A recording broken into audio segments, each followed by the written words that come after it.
আপনাকে আপনার মা এখানে কেন রাখছে বলেন, বলতে হবে। বলেন আপনি। আমার হাজবেন্ডের সাথে আমার মার সম্পর্ক। আপনার হাজবেন্ডের সাথে আপনার মায়ের কি সম্পর্ক? কি বলেন সেটা বলেন, আপনি বলতে হবে কি সম্পর্ক বলেন। আপনি কি আনছে কবে? বলেন, কান্না হবে না, স্পষ্ট বলেন। বলেন আপনার মায়ের সাথে গত শনিবারের আগের শনিবার আনছে। পারিবারিক কলহ ও অবৈধ সম্পর্কের অভিযোগকে কেন্দ্র করে চাঞ্চল্যকর এক ঘটনা সামনে এসেছে।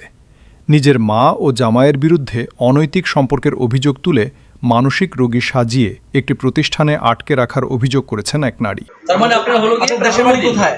আমার 12 দিন দেশের বাড়ি স্যার।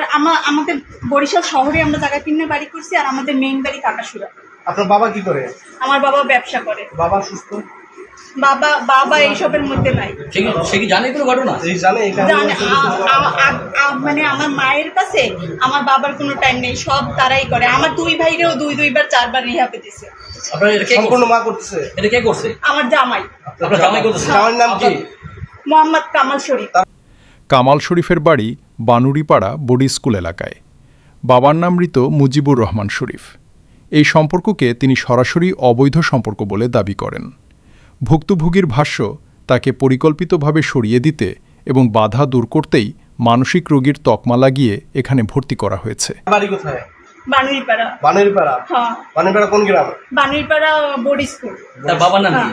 তার বাবার নাম মৃত মুজিবুর রহমান শরীফ। আচ্ছা, আপনাকে যে আপনার মা এখানে দিছে, আপনার জামাইয়ের সঙ্গে মার কি ধরনের সম্পর্ক? কিরকম করে বলেন, বলতে পারবেন? বলেন, সমস্যা নেই, বলেন। খুব ভালো সম্পর্ক। খুব ভালো। সেটা কি আপনি জামাই শ্বশুর সম্পর্ক থাকতে পারে, জামাই শ্বশুর, সেই সাথে কি সম্পর্ক সেটা বলেন। কেন আপনাকে এখানে তার পাঠায় বলেন? অবৈধ সম্পর্ক। অবৈধ সম্পর্ক আছে, তার মানে প্রেম লীলাগত সম্পর্ক আছে জামাই এবং শাশুড়ির মধ্যে।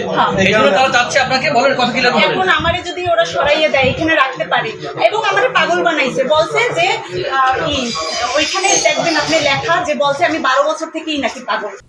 এমনকি তাকে পাগল প্রমাণের জন্য নানা অপপ্রচার চালানো হচ্ছে বলেও অভিযোগ করেন তিনি আরও বলেন, তিনি অনার্স ও মাস্টার্স সম্পন্ন করেছেন এবং পরিবার পরিচালনায় গুরুত্বপূর্ণ ভূমিকা রেখেছেন। আমি অনার্স করছি, মাস্টার্স করছি, একটা বাচ্চাই করছি, সম্পূর্ণ তাদের ফ্যামিলিকে আমি মেনটেন করছি। তাহলে আমি যদি পাগল হই তাহলে আমি সব করছি কিভাবে? এবং তারা কোনো ডকুমেন্ট দেখাইতে পারে নাই যে আমার একটা ঘুমের ওষুধ পর্যন্ত কোনো ডাক্তারে দিতে বা ডাক্তার দেখাইতে পারে না। তাহলে আপনার মা আপনার জামাইয়ের সঙ্গে অবৈধ সম্পর্কের কারণে আপনাকে এখানে ভর্তি করতে, আপনাকে সরাইতে তার সম্পর্ক চালু রাখতে পারে এই জন্য। আর আমারে যাইতেও দিতে চায়। আপনি এখন কি চান? এদেরকে আপনার মা, আপনার জামাই, এদের কি চান? সরকারের কাছে কি চান? আমি শুধু বাঁচতে চাই স্যার। ঠিক আছে। অথচ কোনো চিকিৎসা নথি বা ডাক্তারি প্রমাণ ছাড়াই তাকে মানসিক রোগী হিসেবে দেখানো হচ্ছে। এখানে আনার পর তাকে নিয়মিত ট্যাবলেট খাওয়ানো হচ্ছে বলে অভিযোগ। কোনো ওষুধ দেওয়া হচ্ছে তা দেখানো হয় না, এমনকি ট্যাবলেট ভেঙে খাওয়ানো হয়। আপনাকে এখানে শুনেন, এখানে আসার পর আপনাকে কি ট্রিটমেন্ট দেওয়া হয়েছে? এখানে আপনার কোনো ট্রিটমেন্ট দিচ্ছে এখানে কোনো? হ্যাঁ স্যার, এতগুলো করে ট্যাবলেট দেয়। ট্যাবলেট নামগুলো আপনারা দেখাইছে কোন ট্যাবলেটে, নাকি তারা নিজে ভেঙে খাওয়াই দিচ্ছে? তারা নিজেরা ভাঙিয়ে, সবাইরই নিজেরা ভাঙিয়ে খাওয়ায়। নিজে ভেঙে খাওয়ায়? তারা আপনারা দেখতেও দেয়নি কি খাওয়াইছে? না। আর কোন ইনজেকশন পুশ করছে? কোন ইনজেকশন পুশ করছে? তারা যদি বলছে বউ, আমি বসছি। তারা যদি বলছে উঠতে দাঁড়াও, দাঁড়াইছি। তারা যদি বলছে এইখানে বসে থাকো, ওইখানেই বসে আপনি থাকো। কোনো রোগী তো না। কোনো ইনজেকশন বা সুনির্দিষ্ট চিকিৎসা পদ্ধতির কথাও জানানো হয়নি। ভুক্তভোগীর দাবি, তিনি সুস্থ থাকা সত্ত্বেও জোরপূর্বক ওষুধ প্রয়োগ করা হচ্ছে। কথা না শুনলে টর্চারিং করে? কথা না শুনলে? স্যার, আমি তো কোনো কথা শুনি না। হ্যাঁ, কথা না শুনলে টর্চারিং করে, যে পাগলামি করে তারে মারধর করে। পাগলামি করে মারধর? আপনি তো কোনো পাগল না, তাহলে আপনি কোনো রোগীও না, কিন্তু আপনাকে তারা অনেকগুলো করে ওষুধ খাওয়াইছে।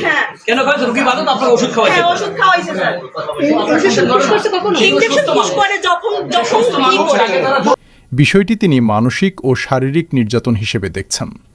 এই ঘটনাকে কেন্দ্র করে এলাকায় ব্যাপক আলোচনা তৈরি হয়েছে।